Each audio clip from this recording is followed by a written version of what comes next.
Title: I think my husband is testing me, but it doesn't feel like a joke anymore. Throwaway, because my main has enough details that someone who knows me could connect dots. I, 31F, have been married to my husband Matt, 33M, for a little over 4 years. We don't have kids. We both work. We pay bills. We argue about normal stuff: dishes, money, his inability to put laundry in the hamper instead of near it. Overall, stable, boring in a good way, which is why this is messing with my head so badly.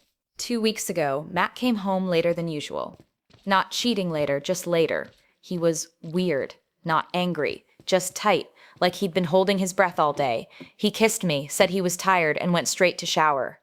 After the shower, he sat next to me on the couch, stared at the TV like it was a math problem, and then asked out of nowhere, "Would you ever lie to me if it was for a good reason?"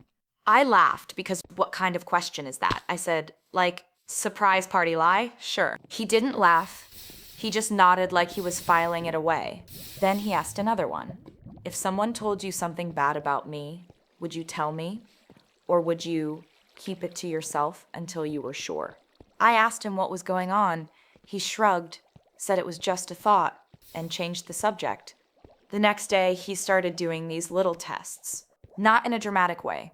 Subtle, casual, plausible deniability stuff.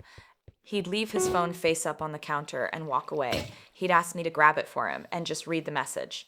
If I hesitated, even for a second, his eyes would flick up like, gotcha. He'd make comments like, "You're being quiet. You okay?" in this tone that made me feel like I was failing a pop quiz. He started forgetting small things and then checking if I corrected him. Like, "We're meeting your sister on Friday, right?" When it was clearly Saturday. If I corrected him, he'd nod neutral. If I didn't, he'd also nod neutral. Either way, I felt like I'd stepped on a wire. I know how insane this sounds, but it's consistent enough that my stomach drops every time he asks anything. Last night is what pushed me to post. We were in bed, lights off. He was scrolling on his phone beside me. He turned it off and said very quietly, "Do you ever feel like people don't really know the person they married?" I rolled over and looked at him.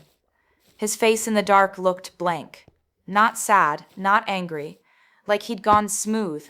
I said, "Matt, what is this? Are you okay?" And he said, "I'm fine."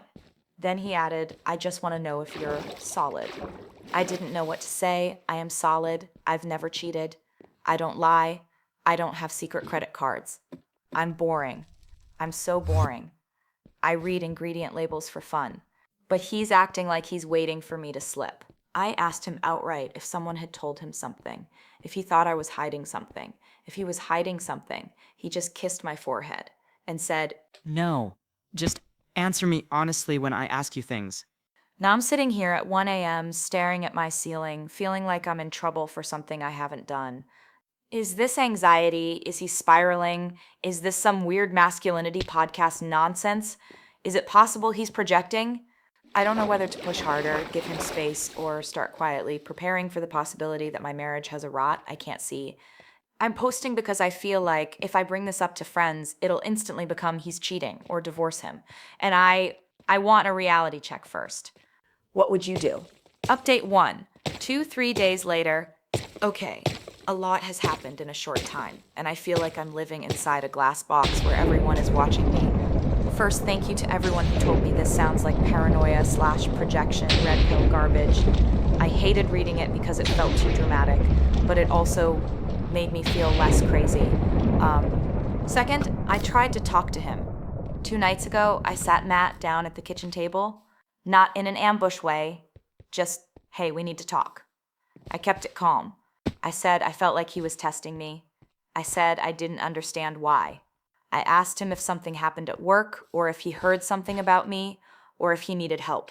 He stared at the table and did that thing where someone makes their face neutral but their jaw is working. He said, "I'm not testing you." I said, "Then what is it?" Long pause. Then you're overreacting. That's when I felt my chest get hot, because if I'm imagining this, why do I feel like I'm being graded every hour? I told him I'm not overreacting. I listed examples. Phone, questions, solid, the date mistakes. He sighed like I was exhausting him. And then he said something that made my blood turn cold. "I just need to know you're not the type of person who keeps secrets." I said, "Like what kind of secrets?" He looked at me for a second too long. Then he stood up, opened the fridge, took a bottle of water, and said, Never mind. Drop it. So now I know two things. He absolutely is fixated on secrets, and he's not willing to tell me why. Since that talk, it's gotten worse. Yesterday, he texted me midday, "Can you send me a pic of your lunch? Lol." I stared at the text for a full minute because, what? We don't do that. We don't share lunch pics. We share memes and grocery lists. I replied, "Why?" He replied immediately, "Just curious. Show me." My hands were shaking. I sent him a picture of my salad like I was proving I wasn't in a crime scene. He replied, "Nice." Just that. Then last night, he accidentally left his laptop open on the dining table, screen on, browser open. I know this might sound like I'm paranoid, but it felt staged, like it was placed for me. I walked by and saw the tab, Private Investigator Costs, and how long can you track someone's phone location? My heart started pounding so hard I could hear it in my ears. I didn't touch anything. I didn't click anything. I just stared like the screen might explode. When he came in and saw me standing there, he didn't look startled. He looked satisfied. He said, "Oh, that's for a thing at work." Then he closed it. I didn't sleep. I kept thinking, if it's for work, why did he leave it open where I would see it? Why did his face look like he'd confirmed something? I have no proof of anything, but I have a feeling now that he's building a case against someone. I just don't know if it's against me or if he wants me to think it is. Update 2. Inkadosare Zila. I did something today that I never thought I'd do. I checked his phone. Before anyone comes for me, I know it's wrong, I know, but my nervous system has been living in a fire for a week, and every time he asks me a casual question, I feel like I'm about to fail a test I didn't sign up for. He fell asleep on the couch after dinner, still in jeans. His phone was on the coffee table, face down. I stared at it for a long time, like it was a snake. I picked it up. It unlocked with Face ID when I angled it toward him. Yes, I know that's awful. I hate that I did it. My hands were sweating so hard I almost dropped it. I didn't go through everything. I didn't read every message. I did the thing people always say not to do. I searched for keywords. Lie, secret, proof, test. And I found a thread with his friend Dylan that made me feel physically nauseous. Paraphrasing because I'm not going to post screenshots, but the vibe was, "Matt, I think she's hiding something." Dylan, "Dude, you can't just assume." Matt, "She keeps dodging." Dylan, "Dodging what?" Matt, questions. I'm asking normal questions. Dylan. You're spiraling. Matt, if she's cleaned, she'll be consistent. Then a message from Matt that I can't get out of my head. If she lies even once, that's my answer. I scrolled up. Weeks of messages, not about me cheating, not about money, not about anything concrete. Just obsession with consistency, integrity, baseline behavior, like I'm a lab rat.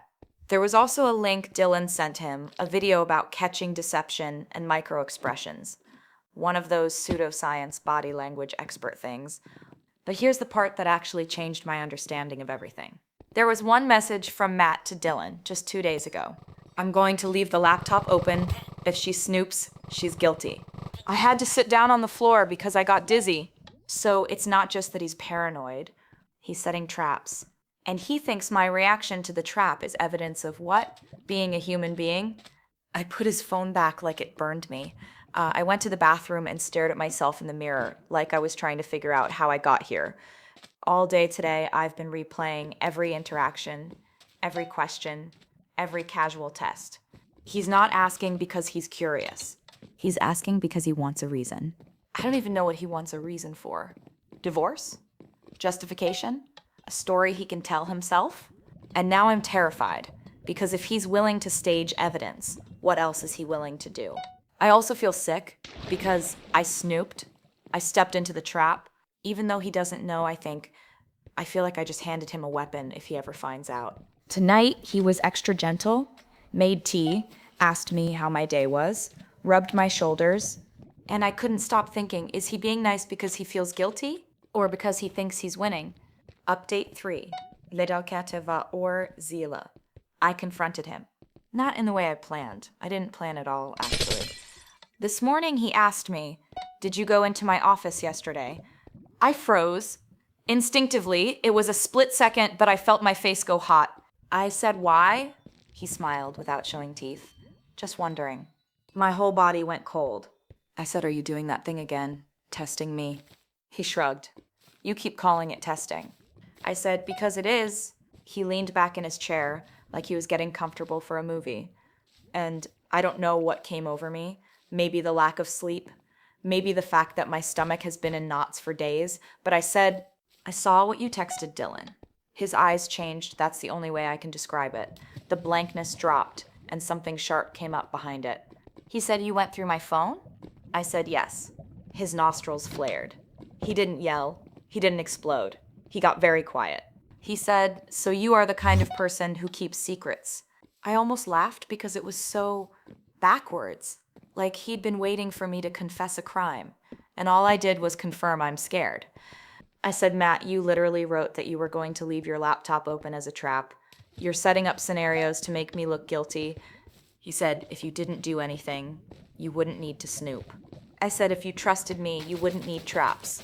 We went in circles like that until I felt like I was going to vomit. Then I asked the question I should have asked first. What do you think I'm hiding? He stared at me for a long time, like he was weighing whether to tell me the truth. Finally, he said, "I don't know. Just that.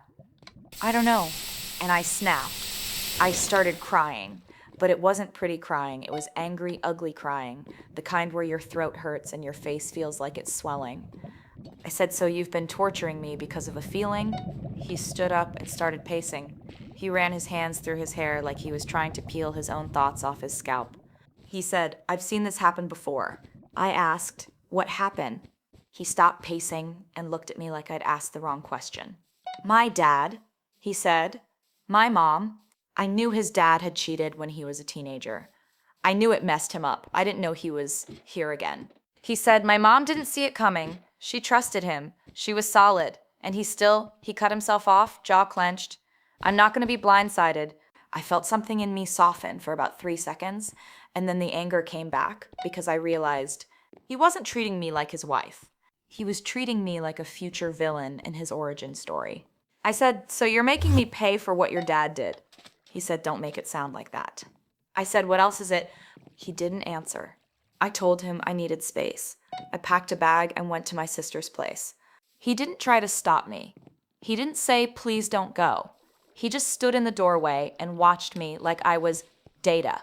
As I was walking out, he said quietly, "If you come back honest, we can fix this." I turned around and said, "I am honest." He looked at me and said, "Then why does this feel wrong?" That sentence has been echoing in my head all day. Because I don't think he wants reassurance. I think he wants certainty, and certainty doesn't exist in love. Update 4. Skirt. Rapid. I wasn't going to post again this fast, but something happened that changed everything. My sister was in the shower. I was sitting on her couch, scrolling mindlessly, trying not to fall apart. I got a notification on my phone from our home security app. Front door. Unlocked. We have a smart lock. Only Matt and I have codes. My heart dropped into my stomach. I clicked into the live feed. The camera showed Matt at the front door, unlocking it, stepping inside. Then, a few minutes later, the camera caught him coming back out, holding my jewelry box. The one from my dresser. I sat there staring like my brain couldn't translate what my eyes were seeing. Then he went back in, came out again with a small envelope folder, like the kind you keep important papers in. Then back in again. I grabbed my keys and left without thinking. I drove like an idiot, shaking the whole time. I kept imagining him taking things, planting things, shredding things.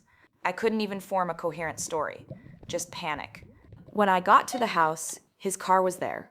I walked in and found him in our bedroom, kneeling by the dresser. He looked up at me like I'd interrupted something sacred. I said, "What are you doing?" He stood up slowly, like he wasn't surprised I came, like this was another step he expected. He held the jewelry box, and then he said, "I'm taking inventory." Inventory? Like I'm a workplace. I said, "Why?" He swallowed. His eyes flicked away for the first time in weeks. "I need to know what's missing," he said.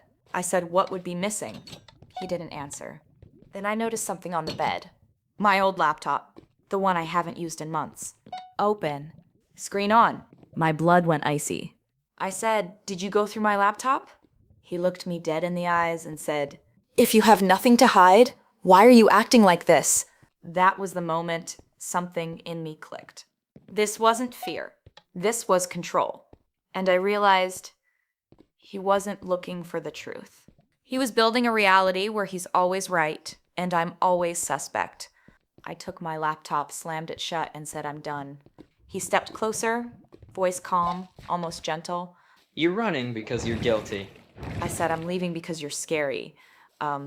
He flinched at that word like it slapped him. I left again. This time, I didn't pack. I just left. Final update. Looney might dodge you. It's been 7 months. I'm writing this from my own apartment. It's small. The sink makes a weird noise. The neighbors argue loudly in a language I don't understand. I love it here because it's mine, and no one is taking inventory of my life. So, what happened? After that last update, I stayed with my sister for another week. Matt texted constantly, not apologies, not "I miss you." Mostly variations of, "We can fix this if you stop lying. You're making it worse by avoiding. Just tell me the truth and I'll calm down." The truth about what? He never said. I asked him to go to therapy. He said therapy was for people who want to be told they're right. Yes, he actually said that.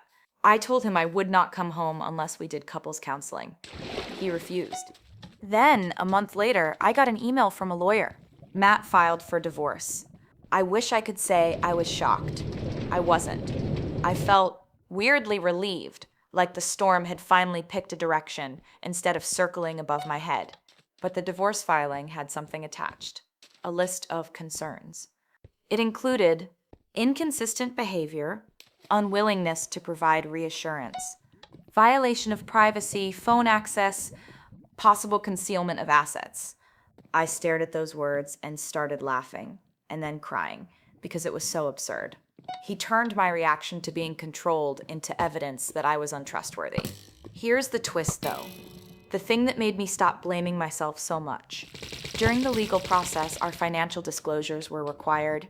My lawyer found irregularities, small transfers from our joint account into an account I'd never seen, always under a few hundred so it wouldn't trigger my attention. At first, I thought maybe this is normal. Maybe it's a savings account I forgot. It wasn't. It was an account in his name only, opened while we were married. When confronted, he said he did it because he needed a safety net in case I turned out to be like his dad.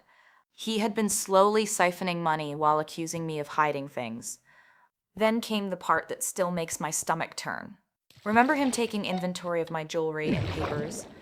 He claimed later in mediation that certain pieces of jewelry were missing and implied I took them, except I had the security footage from the day he walked out of the house with my jewelry box. I had it saved because something in me knew I'd need it. When my lawyer presented it, Matt didn't apologize. He didn't look embarrassed. He looked furious, like I'd cheated at his game. He said, "So you were watching me," like it was proof I was the suspicious one. That's when my lawyer leaned toward me and quietly said, "This isn't about the jewelry," and she was right. This was about Matt needing a story where he's the victim and the detective and the hero all at once. In the end, The divorce finalized 3 months ago. the hidden account money was accounted for in settlement. I kept the footage, the emails, everything, not because I want revenge, because I learned what it means to protect myself. Do I think he cheated? I don't know, and honestly, it doesn't matter anymore. The betrayal wasn't another person. The betrayal was that he decided I was guilty before he had a crime. Sometimes, late at night, I still hear his voice in my head. If you have nothing to hide, and I have to remind myself, privacy isn't guilt. Boundaries aren't secrets. Fear isn't intuition. Love without trust isn't love. It's surveillance. And I'm not living in a marriage where I have to prove I'm innocent just to be treated gently. I'm solid. I just wasn't safe with him.